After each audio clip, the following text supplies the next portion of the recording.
बहुत सारे दोस्त हमारे कॉल कर रहे हैं और ये पूछ रहे हैं कि मोहित भाई आप ये जो दवाई दे रहे हैं तो ये दवाई काम कैसे कर रही है। और बहुत सारे दोस्त हमसे ये पूछ रहे हैं कि मोहित भाई ये बीमारी जो मुझे हुई है तो ये किस लिए हुई है, इसके क्या कारण होते हैं और इस बीमारी को कैसे आपकी दवाई ठीक करती है। तो दोस्तों मैं आपको बता दूं, ये जो बीमारी है तो इसके कई कारण होते हैं। ये किसी एक कारण से नहीं होती, इसके बहुत सारे कारण होते हैं। कुछ आपके लिए बहुत ही ज़रूरी हैं जिनके बारे में हम लोग जान लेते हैं कि क्या करने से ये हमको नाइट फॉल और धात की समस्या होती है और कैसे इसको ठीक किया जा सकता है और मेरी दवाई कैसे क्या काम करती है। देखिए, सबसे पहले तो हमको ये पता होना चाहिए कि इसको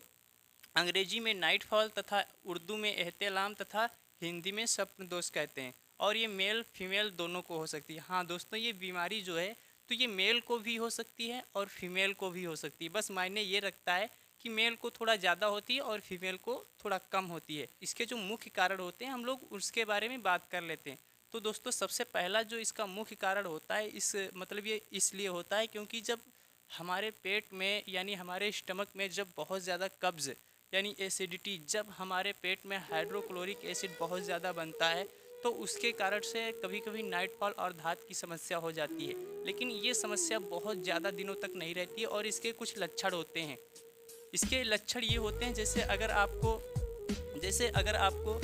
मूत्र के साथ में यानी आपको पेशाब के साथ में यदि हो रहा है, बीर आपका निकल रहा है, तो आप समझ जाइएगा कि आपको ये एसिडिटी के कारण हो रहा है। और यदि आपको लैट्रिन के साथ में यानी मल के साथ में आपका वीर निकल रहा है तो आप समझ जाइए इसी एसिडिटी यानी कब्ज़ के कारण आपका जो है नाइट फॉल पे धात की समस्या है। और इसका दूसरा मेन रीज़न ये होता है कि हम लोग अनजाने में या फिर भूल में या फिर बचपन में जब बहुत ज़्यादा मास्टरबेशन कर देते हैं या फिर ओवर सेक्स कर देते हैं तो उसकी वजह से हमारा सारा इफेक्ट जो है हमारे प्रोस्टेट ग्लैंड पे पड़ता है, जिसके कारण हमारा प्रोस्टेट ग्लैंड बहुत ज़्यादा वीक हो जाता है और वो वीर को नहीं रोक पाता है और ये आपके पेशाब को नहीं रोक पाता है, यूरिन को नहीं रोक पाता है, तो वो भी धात का एक बहुत बड़ा रूप ले लेता है। और दोस्तों नाइट फॉल और धात रोग होने का एक मेन तीसरा रीज़न ये भी है कि जब वीर हमारा यानी कि जब इंसान का वीर बहुत ज़्यादा पतला हो जाता है तो उस कंडीशन में भी वीर निकल सकता है। जैसे आपको एक एग्जांपल मैं दे रहा हूँ, जैसे कि ये एक कोई पाइप है, ठीक है, ये एक कोई पाइप है और इस पाइप में अगर आप नॉर्मल पानी डालेंगे यानी कि इस पाइप में अगर आप नॉर्मल पानी डालेंगे तो पानी बहुत आसानी से फ्लो हो जाएगा, ठीक है, पानी बहुत आसानी से फ्लो हो जाएगा। लेकिन अगर आप इसी पानी में थोड़ा सा बालू मिला लें, थोड़ा सा या फिर पाउडर मिला लें या फिर थोड़ी सी मिट्टी मिला लें तो ये इतनी आसानी से फ्लो नहीं होगा, इतनी आसानी से नहीं बहेगा, थोड़ा थोड़ा रुक के बहेगा। तो ये क्या होता है, जब हमारा वीर जो है बिल्कुल पानी की तरह हो जाता है तो ये जहाँ पे अंडकोश में रुकना चाहिए, वृषण कोश में रुकना चाहिए, तो वो वहाँ पे रुक नहीं पाता है, जिसकी वजह से ऑटोमेटिकली हम चाहकर भी इसे रोक नहीं पाते हैं और ये बह जाता है, ठीक है। ये इसका तीसरा मेन रीज़न हो गया। और इसका चौथा मेन रीज़न ये भी हो जाता है, जब हमारा नर्वस सिस्टम यानी जब हमारा नर्वस सिस्टम डिस्टर्ब हो जाता है तो उसकी वजह से भी ये हमें नाइट फॉल और धात की समस्या हो जाती है। नर्वस सिस्टम का मतलब ये होता है कि जैसे हम किसी को सोच लेते हैं, जैसे कि हमको किसी चीज़ का सपना आ रहा है, हम किसी को सपने में सोच रहे हैं, जैसे हमारे सपने में कोई लड़की आई या फिर आपके सपने में कोई आया तो आपको लगता है कि हम उसके साथ में शारीरिक संबंध कर रहे हैं, यानी कि आपको लगता है कि हम उसके साथ में एक सेक्स कर रहे हैं, लेकिन ये होता रियल में नहीं है। आपको लगता है क्योंकि ये आपका न्यूरॉन जो है, आपका नर्वस सिस्टम ये डिस्टर्ब हो गया, आप सोच कुछ और रहे हैं लेकिन आपके साथ हो कुछ और रहा है, इसलिए ये इसके डिस्टर्ब होने से भी आपका नाइट फॉल हो जाता है। और इसका पांचवा जो मेन रीज़न है वो है दृश्य कल्पना, यानी कि जब हम किसी चीज़ को देख करके उसकी ओर आकर्षित हो जाते हैं या फिर जैसे कि